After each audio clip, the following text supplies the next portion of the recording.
Thank you, everyone. Wonderful to be here. Thanks to Justin and the team for putting on what is always a great event. I am Ryan Jamboretz. I'm the Chief Development Officer for Amobee. Amobee, for all of you who may not be familiar, is a technology company owned by Singapore Telecom. We are global, based in the US, Europe, Asia Pacific. I run the Chief Development role, which entails two things. I am the head of our TV practice globally, and I am the head of M&A globally. So I'm looking after the ongoing strategic investing, global business partnerships, and acquisitions that we're doing as a group. It's been an amazing morning. I think everyone's seen some really strong statements, whether it was from Justin's original statements about kind of the overall theme of collaboration, all the way through a lot of great stakeholders talking about how they're getting more aggressive in the space, and just the sheer value of having, quite frankly, quite a few people from quite a few very important TV markets around the world here in London is a delight to see. So thank you to all of you for being here. The view I'm going to take today and what I will present as it relates to collaboration is probably a little bit more punchy and a little bit more controversial than we'll see at times. I'm of the view that collaboration needs to be a lot more aggressive than we've seen to date. And collaboration needs to be a lot more aggressive than nice red wine conversations that'll happen tonight over dinner. It's more than just having common standards. It needs to be aggressively partnering and looking to the best cases around the world.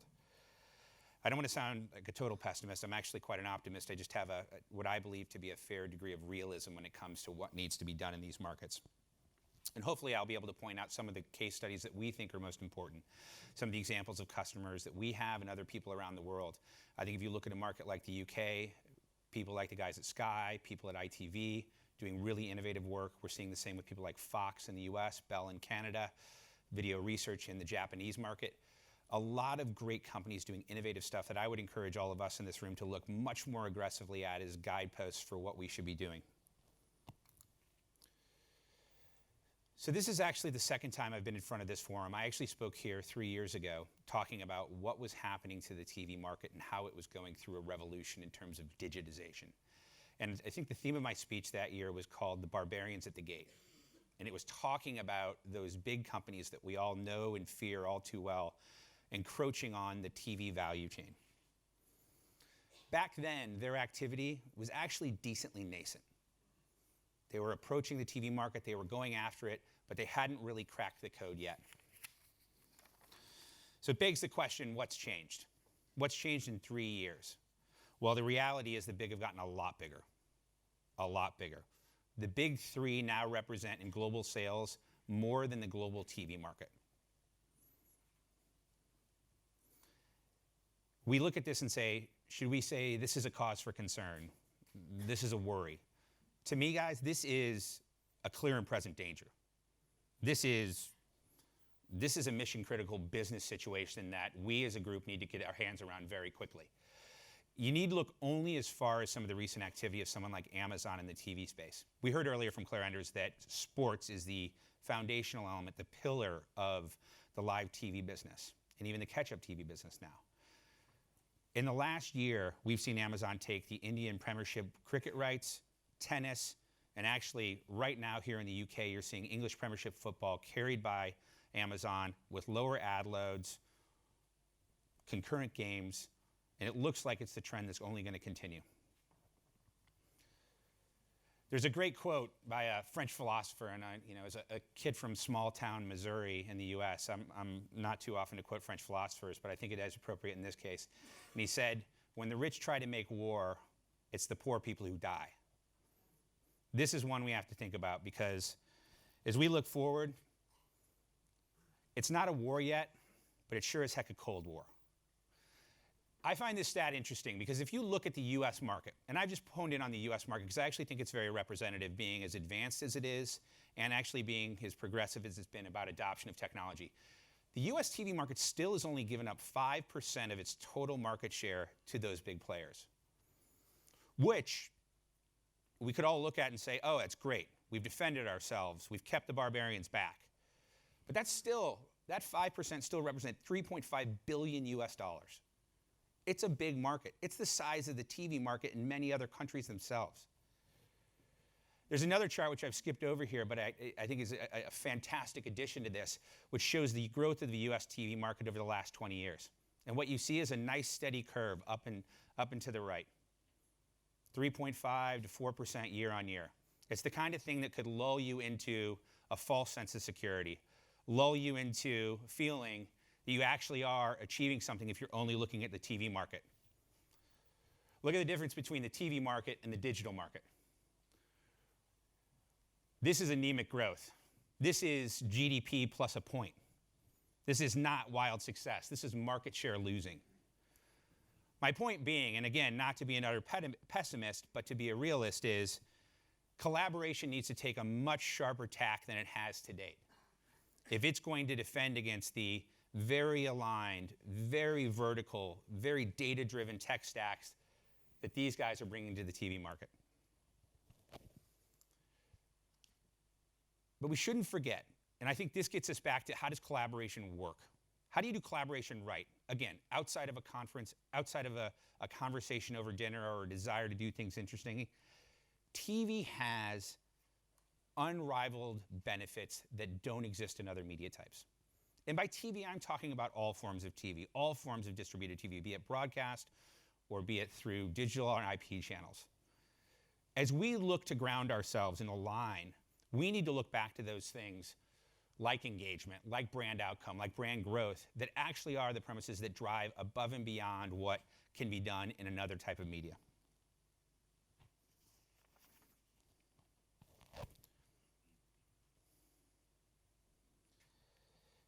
This is the message and the type of messages that we need to deliver as a group without the partisanship, without the intra and inter-boundary squabbling. There's quite a bit of, this is why it doesn't work here, this is why it's different here. I don't know whether this group needs to be motivated by fear, the fact that Google and Amazon and Facebook and Apple and many, many other well-capitalized companies are coming after your lunch, or whether it's through opportunity, knowing that 95% of the market in each of our markets is still there for the taking. But this needs to happen. And it needs to happen collectively. You know, going back to another quote, and sorry to get small town America again on you, but Abraham Lincoln said, "A house divided cannot stand." And I think it's actually one of the appropriate things about this industry. The house is the TV value chain. The TV value chain has survived for 50 plus years in a very interesting and a very consistent way, actually on levels of trust that you don't see in other markets. The question is, should that market be blown apart? Should that value chain be blown apart and the spoils be collected by people like Google and Amazon? Or does this group of people want to align in a way that defends that and actually looks to capture the upside of that market?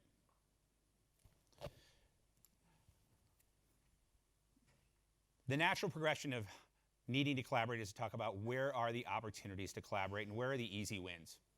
And I won't dive into each one of these too in depth, but it's important to note, and this really comes from our observations around the world as a company. Working in largely the biggest TV markets around the world with customers like Fox or ITV or Bell, any of these people around the world, we've actually gleaned some really interesting consistencies. And one of the things that comes out time and time again is that actually the challenges faced by the TV market and the threats are actually wildly consistent. And the opportunities to actually align are also consistent. You find that technology, data, and measurement really are the areas where companies can come together. From a technology perspective, if you look at the sheer number of companies that live within the TV and video space of something like the Lumascape, you see really quickly that there are a lot of point solutions.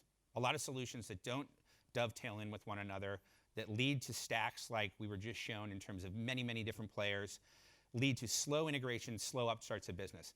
The ability to look for good case studies of success in other markets and adopt them in with adjustment is a far higher likelihood of success than trying to build and do things completely bespoke market by market.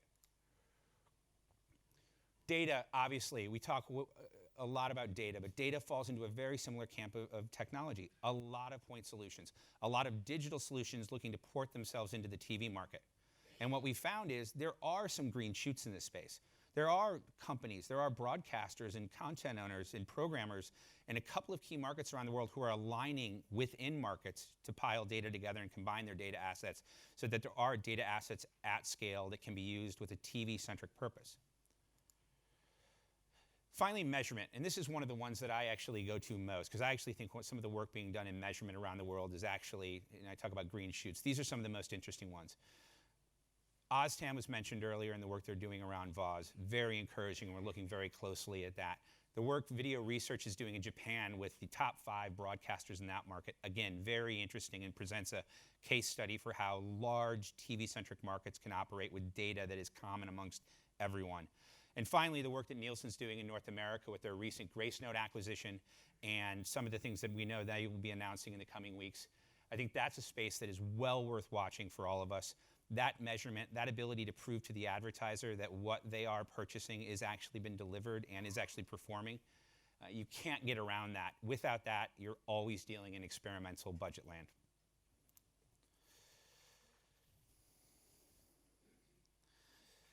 This shouldn't be complicated. It doesn't need to be. Aligning and collaborating, again, I would look cross-border. I would look around the world. Events like this present the perfect opportunity to look at people who have had success, to build from, to be a fast follower, a second mover advantage, and build on it. Technology, data, and measurement are those areas.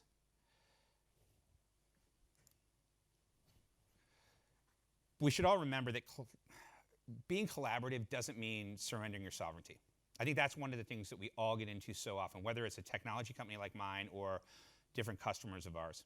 It's the ability to know that if your strategy is digging in, entrenching, preservation, that's not a strategy. It's a strategy to be poor. And we kind of know what happens to those people who go to war and end up poor. With that, I'd just like to say thank you. Really appreciate being here, and I'll turn it back to Lauren. All right, Bob, thanks a lot.